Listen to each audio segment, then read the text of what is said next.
traditional funeral service. At Olinger, this funeral service would cost almost $7,000. Not in a million years. It would cost over $5,000 at Horan McConaty in Fairmont. Not in my lifetime. At Newcomer, this funeral service costs just $26.95. Funerals and cremations can be expensive, but not at Newcomer. One last traffic check as we get close to 5 o'clock. It is stopped on I-25 in Dry Creek there in the South Metro along I-25 through the tech center there. Expect some delays in that area. Yep, rush hour. Welcome back to work, folks. Okay, here's some good news for you. People in our world today are living an average of 20 years longer than 50 years ago. That's one positive reality today on World Population Day. Right now, our total population is about 7.4 billion, but it's expected to reach 9.7 billion by 2050. By that year, more than 1 in 5 people. Over to the sheriff. Thanks. My name is Joe Pelle. It's P-E-L-L-E. I'm the Boulder County Sheriff. And first of all, I want to extend our gratitude and congratulations to the firefighters on the ground today and the ones in the air and our incident command team. This is a difficult firefighting day with these winds, and they were able to keep this thing in check. Spot fire that they caught had the potential of blowing up again on us, and they were able to jump all over it with a hotshot crew and a helicopter and keep the fire to the same size and within containment. We continue to have Boulder Canyon closed because of helicopter overflights and the fire's proximity to the road down at Castle Rock. I think, like Shane said, I think once the weather changes and this wind subsides, we are going to turn the corner and we're going to start making some significant progress and changes in regards to evacuation areas and road openings.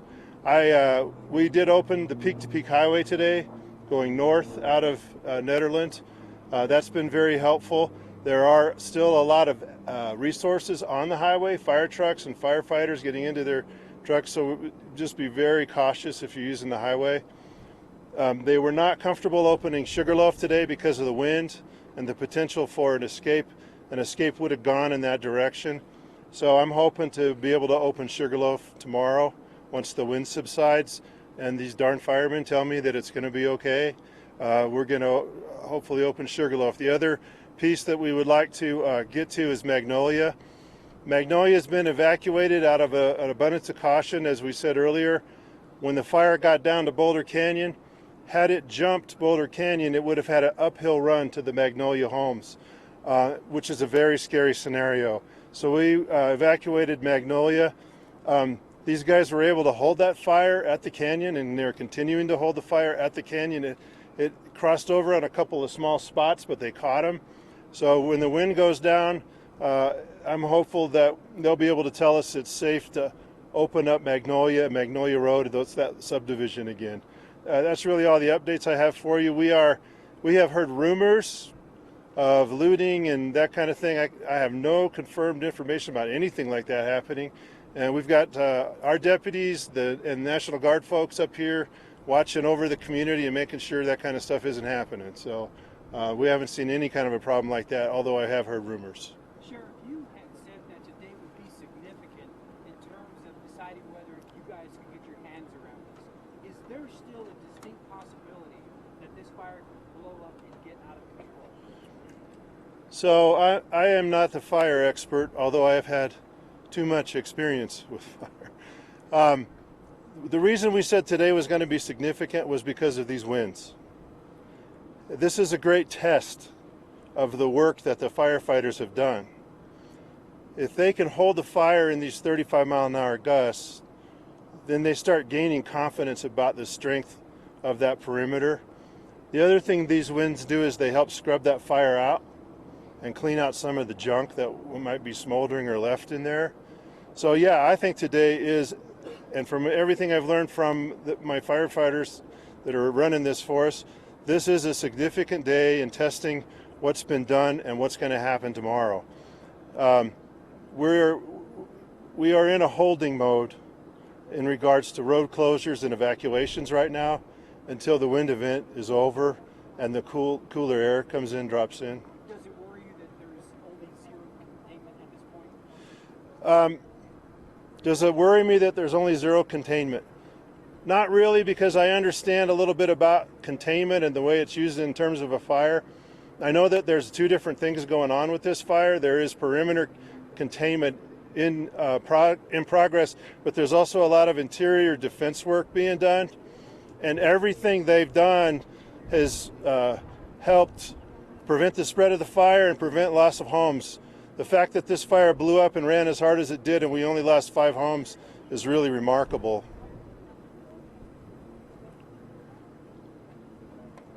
Yeah. Sir? 606 acres. Yeah, it was 606 acres as of 1 o'clock this afternoon. I don't believe it's grown.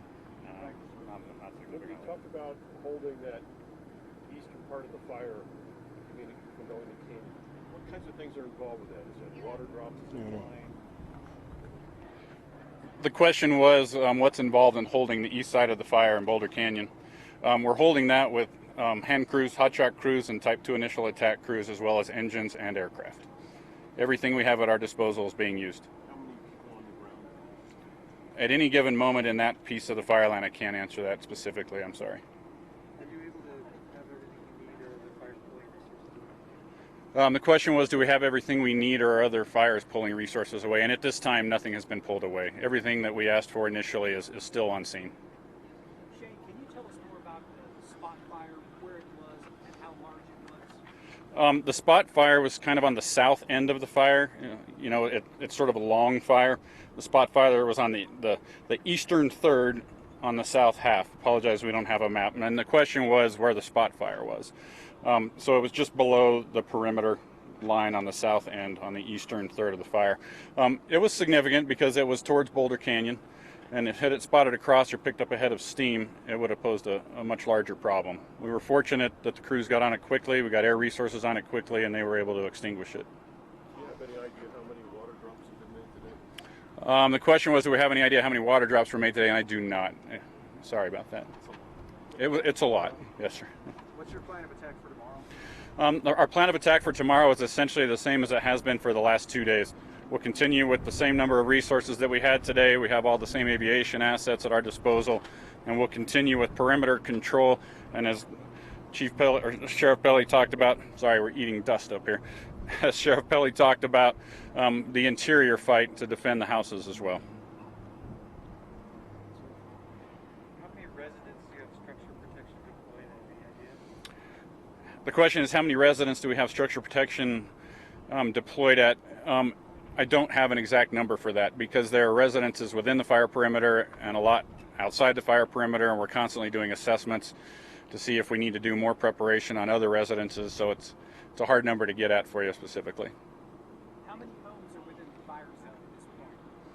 The question was how many homes were within the fire zone. I don't have an exact number off of that. We didn't bring an operations chief, so I don't know that one. I apologize.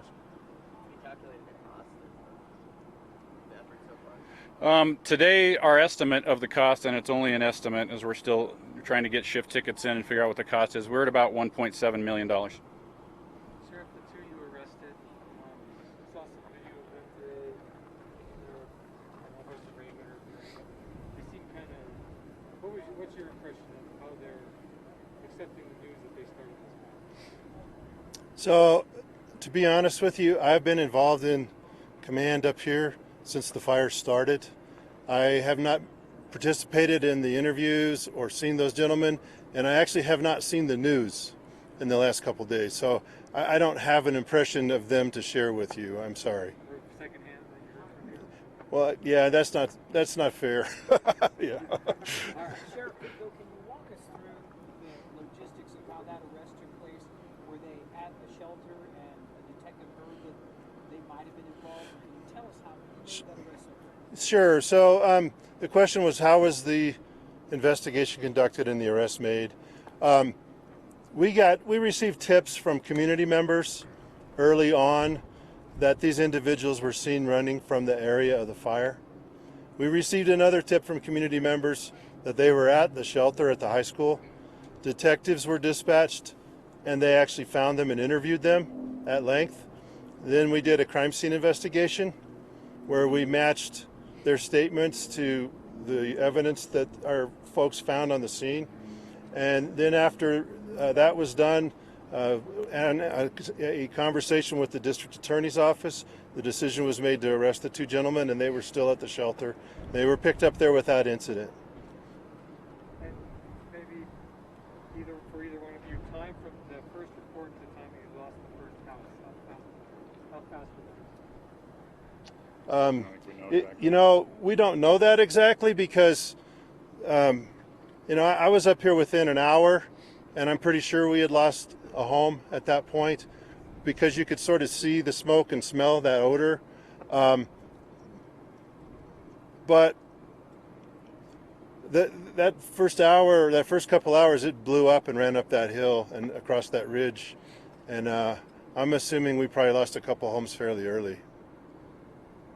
Is it a good sign? I mean, it's logical, but we're not seeing any smoke, and haven't, at least from here, we haven't seen a lot of smoke today. Good sign?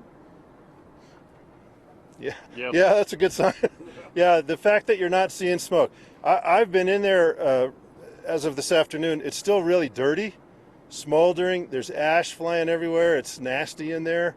But, you know, we're not seeing torching. We're not seeing rolling smoke. We're not seeing really crazy fire behavior.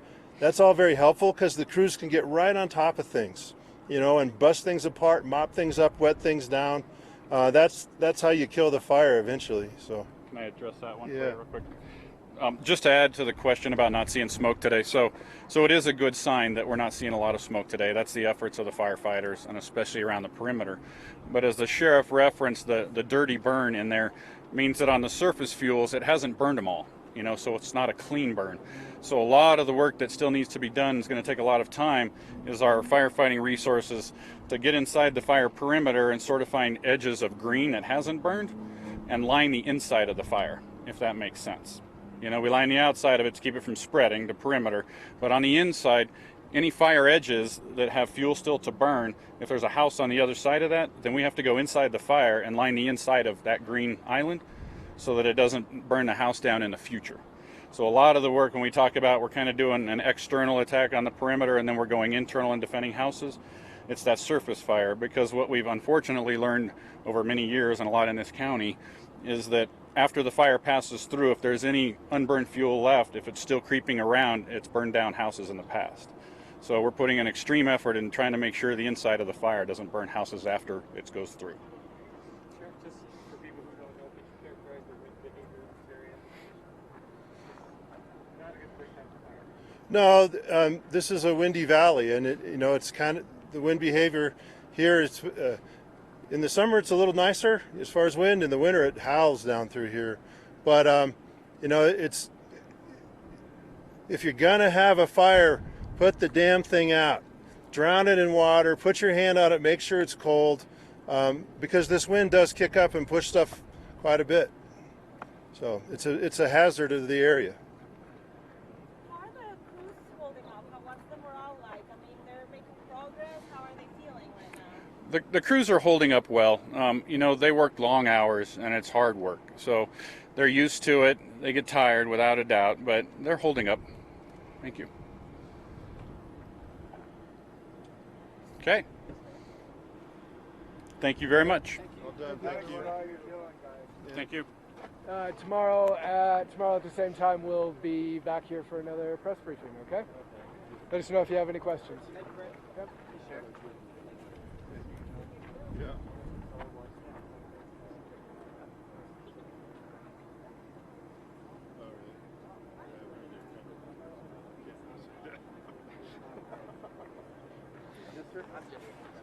Hey, Jesse.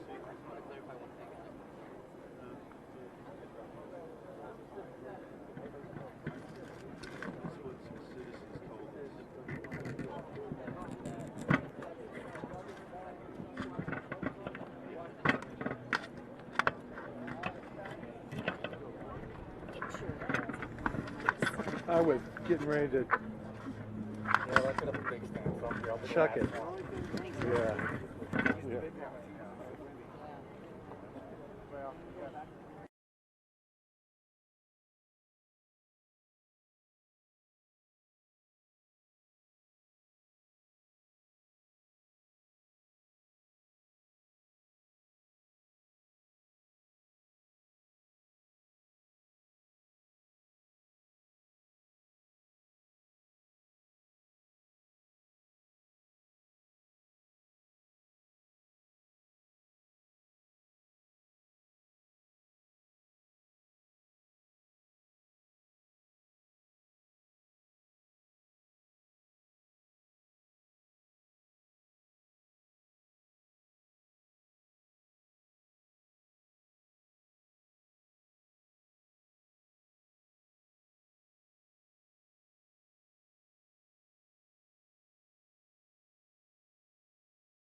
Coming up, the breaking news, a deadly shooting, at least 4 people shot inside a courthouse, several dead.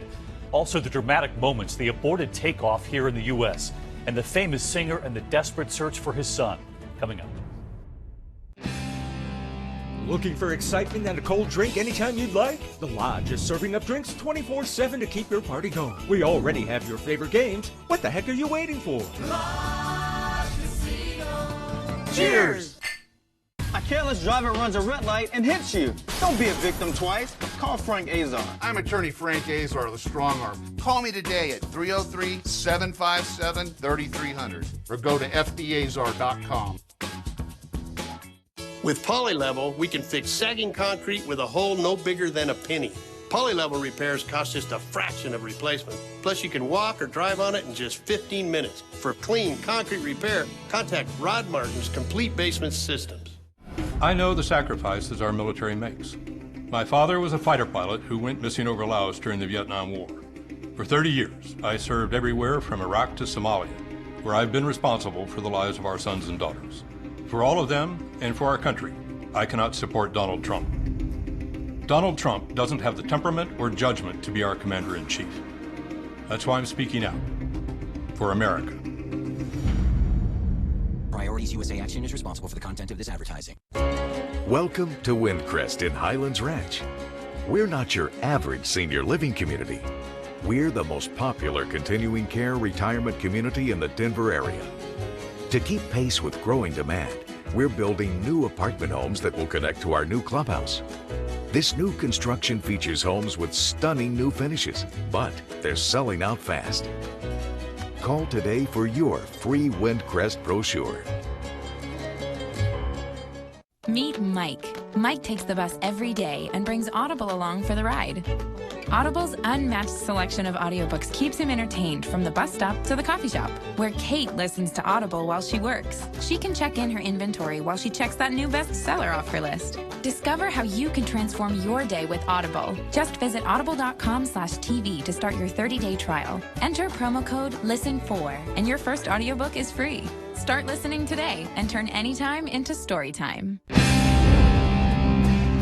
The Lodge is a great place to have a blast. No place I'd rather be than at the Lodge.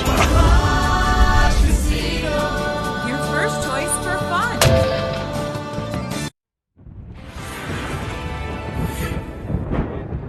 Breaking news coverage. I'm Shannon Ogden here in Nederland, right on the bank of Barker Reservoir, which is basically being used as a filling station for the 24 aircraft that are fighting the Cold Springs fire about 2 miles just off my right shoulder. Now, it is holding its 606 acres from overnight. 2,000 people still evacuated. Now, unfortunately, 5 homes have been destroyed, and I want to show you a map with the location of those homes. They're homes on Ridge Road.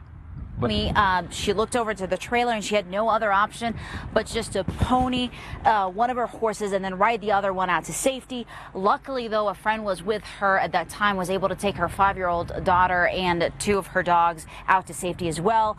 She said she had to do that, and despite the horses being calm, well, she says it was a very, very scary because the smoke was just so intense. Take a listen. So I was getting him down the road and heading out, and at the point that we were heading out and the smoke was getting so intense I couldn't see anything around me. And I just want to stress the fact that her friend was there to help her out. That's just been the theme all over Nederland this morning. Just to talk to anybody out in the community, they tell you this is a loving community that just comes together. It's like one big family. I know the best, worst brings out the best. Sally Mamdouh, thanks for that incredible story. There have been road closures. They haven't closed any additional roads, and hopefully they'll get Magnolia open tonight or tomorrow. But the road closures do include Boulder Canyon still at this point. The fire is stopped right there. Now, we are constantly updating all the closures and opening on the Denver 7 app. Also want to mention Denver